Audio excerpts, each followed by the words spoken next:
ससुरा हमारे घर के कुछ पढ़ले रहता तो आज का करता है जौनो लड़का हम पढ़े चल गई ना आई लड़का के चिट्ठी आई का निकल हमारे कुछ समझिए में ना बताए हम आज पढ़ले रहती ना तो भक भक पढ़ देती हैं कैसे कौने के पढ़ाई कौन रस्तों में अतो ना हम बुलाए बाप हो बाप ही चिट्ठी आल कि हमारे खातिर पहाड़ आल रे का निकल कुछ कौनो समझिए में ना होता बकलोला मतिन भाई भाई निकल बाय हाँ तो निकले बाय भैया लेकिन कैसे समझी में ना आवत है कि कौनो आवत है कि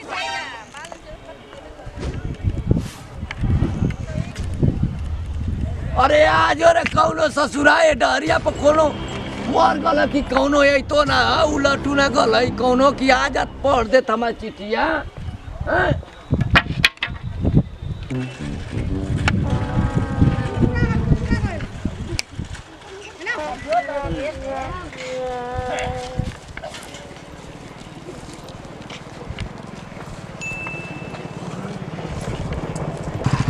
लगत कौन आवत तो बाय पढ़ा दे वही से पढ़ निकल लगत है काका हो बचाओ क्या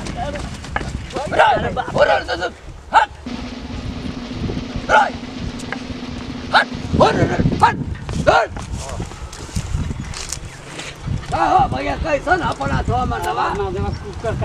काटता हो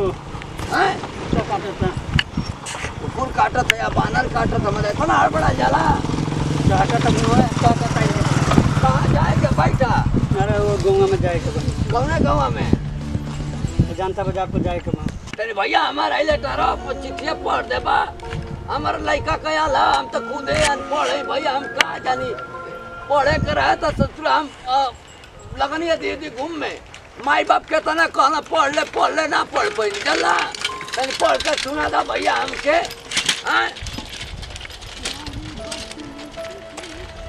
ये मौका बात हुआ तो फंसावे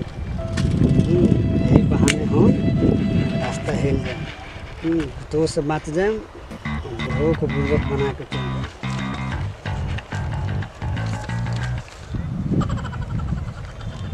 हाँ भैया पढ़त हवा कि निहारत हवा मन में दवा सब तो समाचार ठीक है बा हाँ सब ठीक बा समाचार ठीक बा हाँ हाँ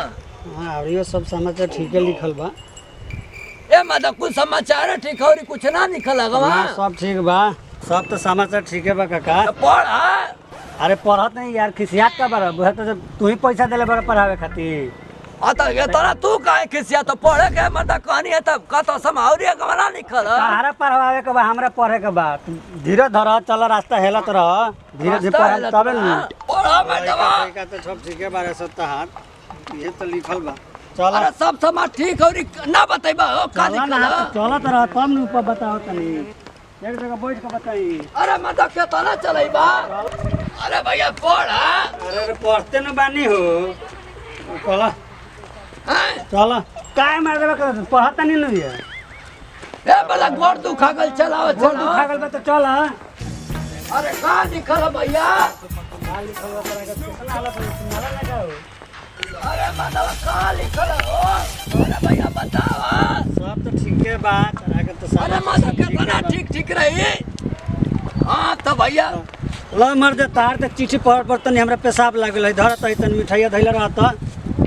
मार दवा चिट्ठी पढ़त तो ओकरा से पेशाब लागल धइले बड़ा पीछे तू मार दवा तू आगनी मुतनी पकड़ ला बतावा इतना पीछे पीछे दौड़ावत हवा हैं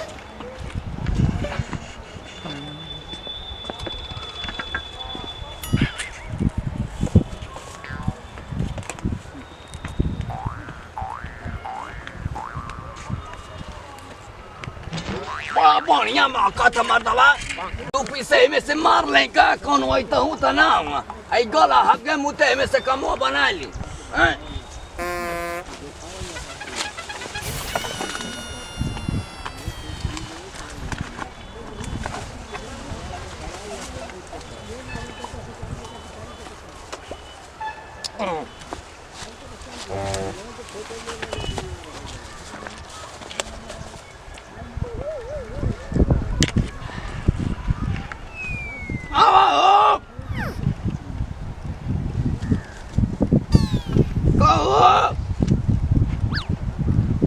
उलट गइला का मर्दवा हो जावते में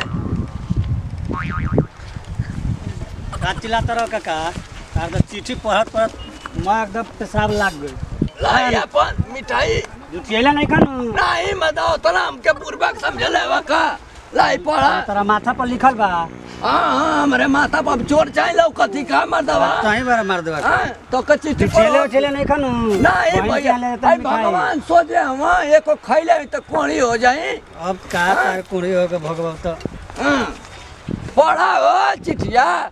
अरे पढ़ा मर्दवा अरे पढ़त नहीं चलो ठीक है बा हैं? सब समाचार ठीक बा हाँ तो ठीक है मिठाई रहा मर्दवा बड़ा मजा आल है महंगा मिठाई लगा था 500 रुपया किलो रस्सा तो बड़ा ठीक लग चुओल भात भात खाए में मन का तो 2-4 गोरी खाली का हो एक पीछे में पढ़ा मर्दवा अरे भैया का है ना बताओ थवा अरे सब ठीक है लिखल बा काका बुझल सब समाचार ठीक है बा ठीक बा अरे मदा बोलत का है ना अरे हुआ? सब समाचार ठीक है बा बुझल अरे मदा बोलत का है ना हुआ ना हो अरे सब समाचार ठीक है बा कितना बाप रे बापी कहाँ से कहाँ लिया दला मदा बोलत का ना भैया ए मदा सब बोलत समाचार ठीक है बा अब का पढ़े मार दे पढ़त भाई मदा कहीं के तब से उतना दूर से कहा तो समाचार ठीक है ले चलिए ला चिलेबा कामरा दुआर पर हैं तारा का रास्ता में पढ़त तो यानी बता जानी इतना समाचार तरह का बता कौन समाचार बताइए मदा कुछ देख ना 1-3 घंटा से पीछे पढ़ बन चिट्ठी पढ़ाओ आयो माई आयो दादा दे लाई। दी पकड़ी ये कहां से उठा लेनी है कितना महका त बुढ़ावा अरे रास्ता में भेटा गेल बर मोय दिमाग खा के रख देला बा बुढ़वा बड़ा ए राम मौके वाला लौकती हो छी हमू कहीं कि कहां से कोई महका त ठोकराई कैसन दुनी बसा दे हाँ तो ऐसा ही केहू के है घर में अया साली हम घर में लेके नहीं हां भेटा के हल्ला भइल बा अया साली ताली दरबार आ देख आग लगा। ये के पीछे पीछे कहीं कैसन कहां का बूढ़ पीछे का हो बाबा ये ना का करत रहा का थी कती इला आई कहा तोरे मेरा रू भाई हां कहते कि महका तो बुढ़ा हम बोका में तीन आई महका तू कहां से लगैले बड़ा तू कौन चीज लगैले बड़ा हो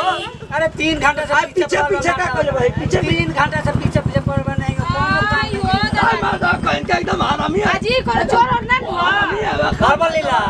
हां भाई बताई बा काहे का का मर्द हमारे लड़का का चिट्ठी आई लगा अरे त तारा है देखी दा दा कहले है कि तनी पढ़ता तो कहता तारा बुढ़ा त हमर सर पढ़ल ह कि तारा के पढ़ई के बताई पढ़ला उ त पहले के उ त पहले रहला मगर बुझाला ला कर कुछ बताओ 3 किलोमीटर से पीछे कुकुर मत लेके आवत है पीछे कहत हम काहे के पीछे हमारे तो कुत्ता से डर लागत ले यही बहाने हम एकरा के बुरबक फंसा के अपना द्वार पर आ गनी अरे ना तो चलिए हम- जाओ ये हमर हित पूरा भर दे हित में ले जाकर पानी पिया वही तो ले जा ए बाबा जा त माफी मांगता है सब बाबा तोरा ना शर्म पायो अरे मर्द तोरे मेहरा रुकाते बुढ़ावा महका था अरे दुआरा पर चिल्लाता रह ना रहती तो पाही लगा दे रहता सब लगा बताओ लड़का का चिट्ठी आइल बा दो देखी दो। पढ़ता दो हम देखी दो। 3 किलोमीटर ससुरा दौड़ा दला हम अरे तो जानते बड़ा कुकुर काटे खातिर कितने डेराला हमर सार देखत कुकुरे खातिर पीछे पीछे चले रे पता नहीं है पूछा था तो कहा था कि सब समाचार ठीक है और वे सब समाचार ठीक है सुना तो तो देखी तो हम तो बताओ बानर बना देला ई त निमन लिखल बा हो हमरो कम में बुझाला ल के से पढ़वा लियो ले जा हट लेके जा हट डला जा द्वार पर कर मत कर हट जा कर अरे बदौलिया कहले त हमार द्वार पर हट ले वही रास्ता से आई बा हाँ तो आज हम ना तब मुआ दे बोई जो त रास्ता से जे त का कर देबो हम खुद ले लेके छोड़िए आज था लगा दे बुन कराम हाय बताओ ससुरा कहीं तुम्हारा लेके बुझात कि पदा पदा पीछे पीछे चल जाता रहा हमके का मालूम कि वो या न पड़े हां पहले पढ़े चलो जा जानते में बहुत तेज पढ़ल ह चल अब रास्ता में अब एगो कहते कि बोका में तीन महकत महकत बोल है जा हमर ना है जा जा लगा दे दरिया पत जेबा के रा